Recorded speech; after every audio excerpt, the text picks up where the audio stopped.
മുട്ടക്കറി ഉണ്ടാക്കുന്നത് കണ്ടാലോ. ചട്ടി അടുപ്പത്ത് വെച്ചിട്ട് കുറച്ച് വെളിച്ചെണ്ണ ഒഴിച്ചു കൊടുക്കുന്നുണ്ട്. ഉള്ളി ഒന്ന് ഇട്ട് വഴറ്റി കൊടുക്കുന്നുണ്ട്. ഉള്ളിയൊക്കെ ഒന്ന് വഴണ്ടി വരുമ്പോൾ ഉപ്പിട്ട് വഴറ്റി കൊടുക്കണേ. ഇഞ്ചി വെളുത്തുള്ളി പേസ്റ്റ് ഇട്ട് കൊടുക്കുന്നുണ്ട്. നന്നായിട്ട് മിക്സ് ചെയ്തതിന് ശേഷം പച്ചമുളക് 2 പച്ചമുളക് കീറിയിട്ട് കൊടുക്കുന്നുണ്ട്. ഈ പൊടികൾ ഇട്ട് കൊടുക്കാം. മല്ലിപ്പൊടി 2-3 ടീസ്പൂൺ ഇട്ട് കൊടുക്കുന്നുണ്ട്.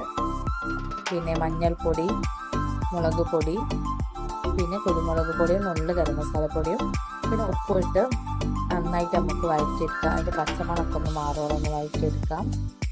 ഒന്ന് വഴണ്ടി വന്നാൽ നമുക്ക് തക്കാളി 2 മീഡിയം വലിപ്പത്തിലുള്ള തക്കാളി ഇട്ട് കൊടുക്കുന്നുണ്ട്. ഇതോടെ ഒന്ന് സെറ്റ് ആവട്ടെ. അപ്പോൾ നമുക്ക് മുട്ട പൊരിച്ചെടുക്കാം. 2 മുട്ടയായിട്ട് പൊരിച്ചെടുത്തിട്ടുള്ളത്. 2 മുട്ടയെ നമുക്കൊന്ന് പൊരിച്ചെടുക്കാം. 2 ആക്കിയിട്ടാണ് പൊരിച്ചെടുക്കുന്നത്. ഇതുപോലെ ചെറിയ ചെറിയ പീസുകളാക്കി കട്ട് ചെയ്തെടുത്തിട്ടുണ്ട്.